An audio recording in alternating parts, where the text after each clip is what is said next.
আমি একজন কোরআনের শিক্ষার্থী, আমি শিখছি, শিখেই যাব আজীবন। তো আল্লামা হচ্ছে আল্লাহ, এবং নিজেকে ছোট রাখা, ছোট করাটা বিশ্বনবী পছন্দ করতেন। বিশ্বনবী বলতেন, আল্লাহ আমার চোখে আমারে ছোট বানাও, মানুষের চোখে আমারে বড় বানাও।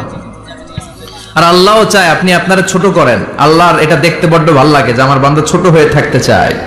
মান তাওয়াদা তারাফা, যে নিচে নামতেছে আল্লাহ টাইনা উঠায়, আর যে উঠতেছে আল্লাহ থাপ্পড় মেরে নিচে নামায়।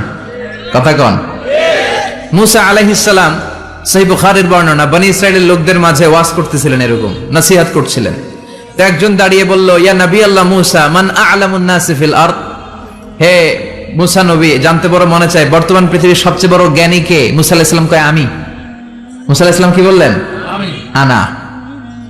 আসলে কথাটা ঠিক।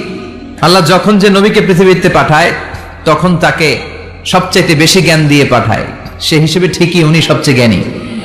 কিন্তু উনি এইভাবে নিজেকে সবচেয়ে বড় জ্ঞানী বলে দিবে, এটা আল্লাহর পছন্দ হয় নাই। আল্লাহ চেয়েছিলেন মুসা আলাইহিস সালাম যেন বলে আল্লাহু আ'লাম, আল্লাহই জ্ঞানী। সুবহানাল্লাহ কইবেন না? কিন্তু তা না করে উনি কি করলেন? যখন বললো সবচেয়ে বড় জ্ঞানী কে, উনি হুট করে কি বলে ফেললেন? আনা, আমি। আল্লাহ এটা পছন্দ করেনি। আল্লাহ ডেকে বলেন, মুসা, ইউ আর অ্যাবসলিউটলি রং, তুমি ভুল করেছো, তুমি সবচেয়ে জ্ঞানী নও, তোমার চেয়ে বড় জ্ঞানী আছে। সুবহানাল্লাহ পড়েন। তার মানে জানার কোনো শেষ নাই, জাননেওয়ালার উপর জাননেওয়ালা আছে। আর সবচেয়ে বড় জাননেওয়ালা কে? মুসা আলাইহিস সালাম রে আল্লাহ বললেন, মুসা তোমার চেয়ে বড় জ্ঞানী আছে, তার নাম হচ্ছে খাদির। কি নাম? আরো জোরে বলেন, কি নাম?